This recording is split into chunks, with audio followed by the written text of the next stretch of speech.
Ladies and gentlemen, the First Lady of the United States, accompanied by Postmaster General Louis DeJoy, Mr. Fred Ryan, and Mrs. Ann Peterson.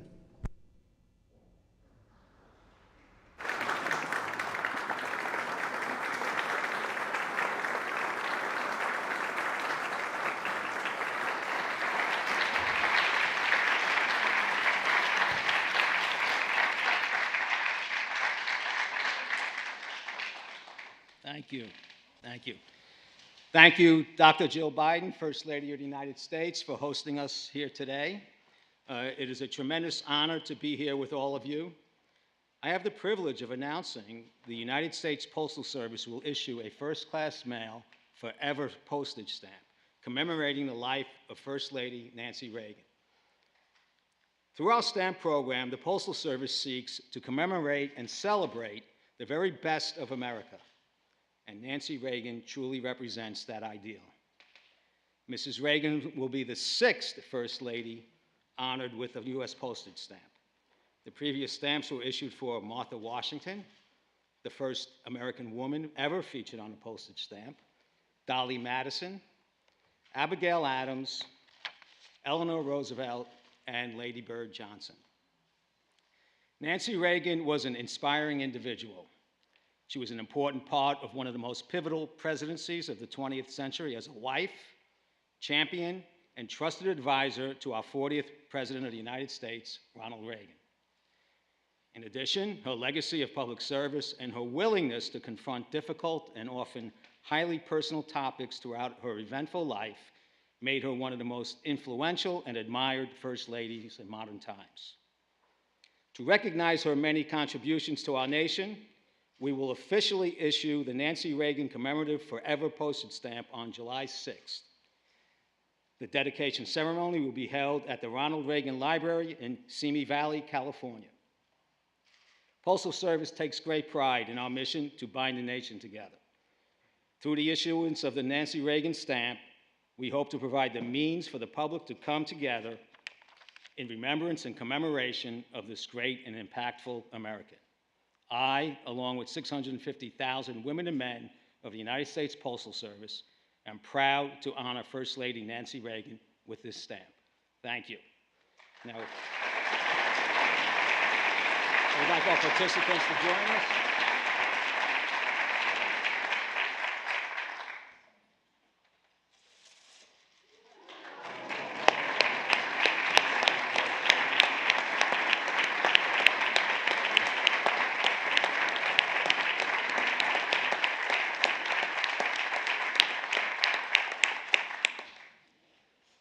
It is now my pleasure to introduce Fred Ryan, Chairman of the Board of Trustees of the Ronald Reagan Presidential Foundation and Institute.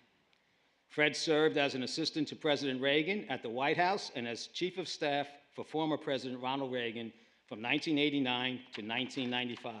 Please welcome Fred Ryan.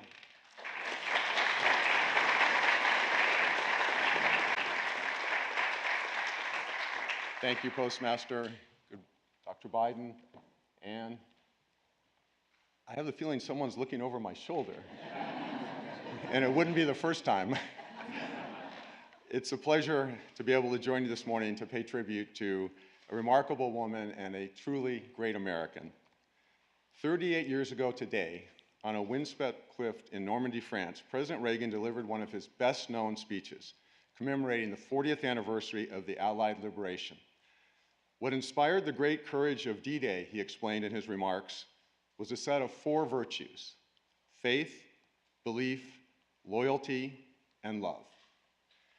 Those were also the virtues that inspired the woman who stood by his side that day and who we honor on this day, Nancy Reagan. These qualities made Nancy Reagan an extraordinary First Lady, a role she helped to redefine. She brought to the position her warmth, wit, and sense of style. She developed a quiet ability to work behind the scenes to get things done in Washington. No small feat. While her husband was busy at work rebuilding America's economy, strengthening our defenses, and promoting freedom around the world, Mrs. Reagan was a crucial confidant and essential partner. At all times, she exhibited complete, unwavering devotion to Ronald Reagan as her husband and as the 40th President of the United States.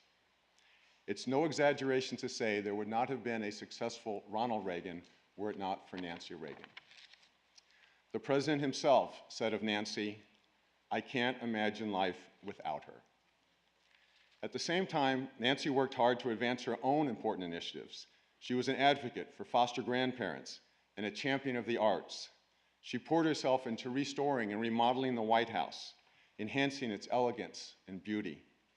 At a time when elected officials had not only working relationships, but true friendships across the aisle, Democratic Speaker Tip O'Neill praised her efforts on a visit to the executive residence, saying, "The White House has never looked better." Nancy Reagan cared deeply about the health and well-being of her fellow Americans. Perhaps her best-known initiative was leading America's campaign against drug abuse. It's a bit ironic that the woman who would never take no for an answer asked an entire nation to just say no.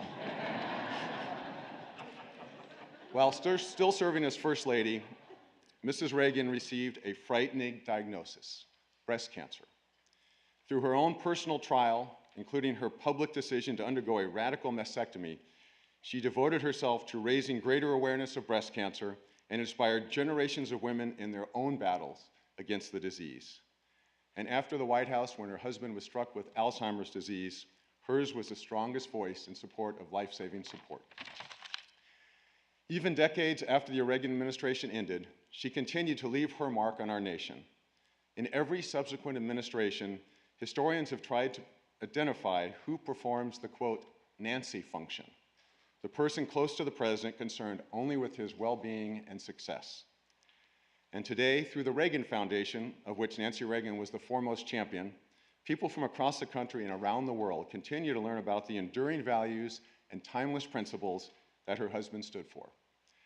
She was also the driving force behind the Reagan Institute, whose doors will officially open across Lafayette Park tomorrow. Those of us who were fortunate to know Nancy Reagan know just how much it would mean to her to receive the special honor of being memorialized on an American postage stamp. She would have loved this depiction based on her favorite portrait by the great American painter, Aaron Schickler. It's also appropriate that this is a forever stamp. It will endure and appreciate over time, just like Nancy Reagan's contributions to our country. It is now my pleasure to introduce Nancy Reagan's favorite niece, Ann Peterson.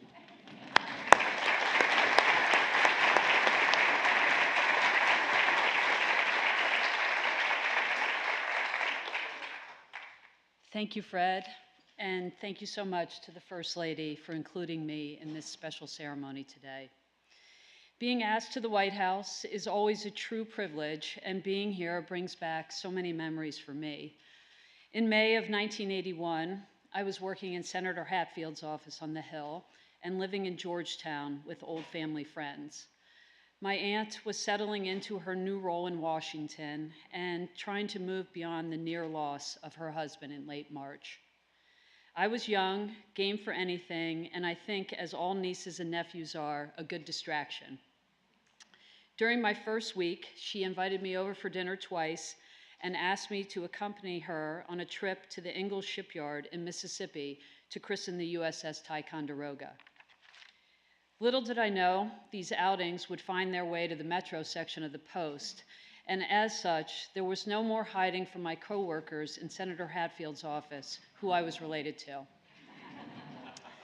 5 years later, on Christmas night at the White House, my husband of 35 years asked me to marry him. Nancy, the hopeless romantic, could not have been happier that this occurred under her roof. Nancy Reagan brought grace and honor to her role as the First Lady. She was fiercely loyal to her husband and her country, always placing them first. Making the White House a home Americans and her husband could be proud of was a priority for her. She knew she was a guest in the nation's house, and as such, she treated it and the people who cared for it with the deepest respect and consideration. Her quiet strength, her genuine devotion to her husband, and her commitment to helping and comforting others were just some of the reasons America loved her. The celebration of her milestone birthday and this special honor today have brought many of us together again. The stories and memories all feel like yesterday. I wonder how it could possibly be 40 years since the Reagans arrived in Washington. Nancy Reagan treated us to a front row seat of American history, and for that, we are forever grateful. I know she is with us today, hand in hand with her beloved Ronnie, watching as we remember and celebrate her time as First Lady. Thrilled with the beautiful California-like weather and relieved she has no speaking role. Pleased and humbled at the same time by this special honor, but also ready for the spotlight to be moved on to someone else. It's now my privilege and pleasure to introduce the First Lady of the United States, Jill Biden.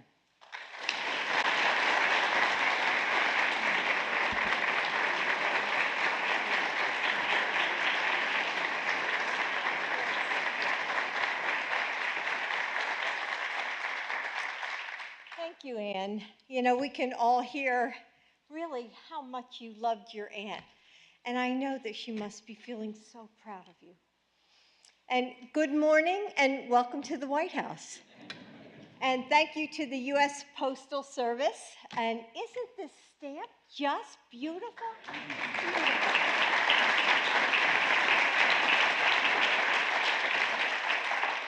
You know, there really is nothing that can prepare you to be First Lady. To wake up here, steps from the Oval Office, to sit in the Jackie Kennedy Garden and watch the morning light just climb the monuments of our nation's capital.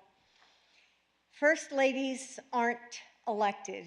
We have really no instructions to guide us. We're just sort of thrust into the national spotlight in a way that I know none of us could have anticipated. Yet each day is such a blessing to serve the American people with such an incredible platform. First Lady Nancy Reagan served the American people with grace. She understood that the role of First Lady came with inherent pitfalls and scrutiny. Yet she found the humanity in it all.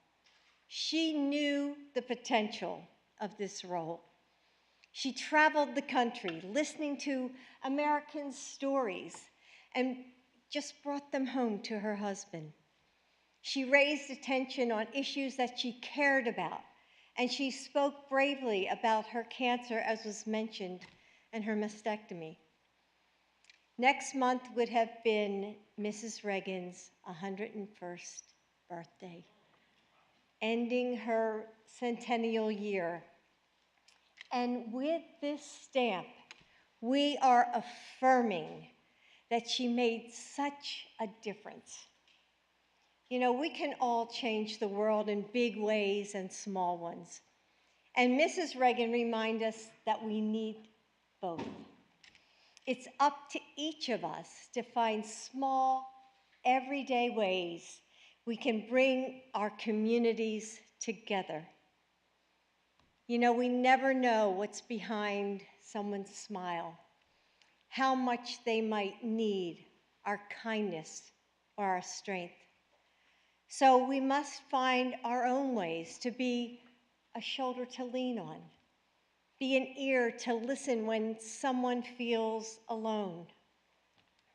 We have to learn from those we don't understand, to reach across the divide and find common ground, because that's where the foundation of our future must be laid.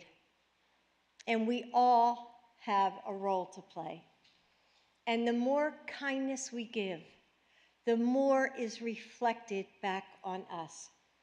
When we listen, learn, and lift up those around us who are struggling, we draw closer to each other and to a community where everyone has the opportunities they need to thrive. Despite our differences, we can build a better world when we do it together. So thank you for joining us today. May God bless you, our military families, and thank you for being here today. Thank you.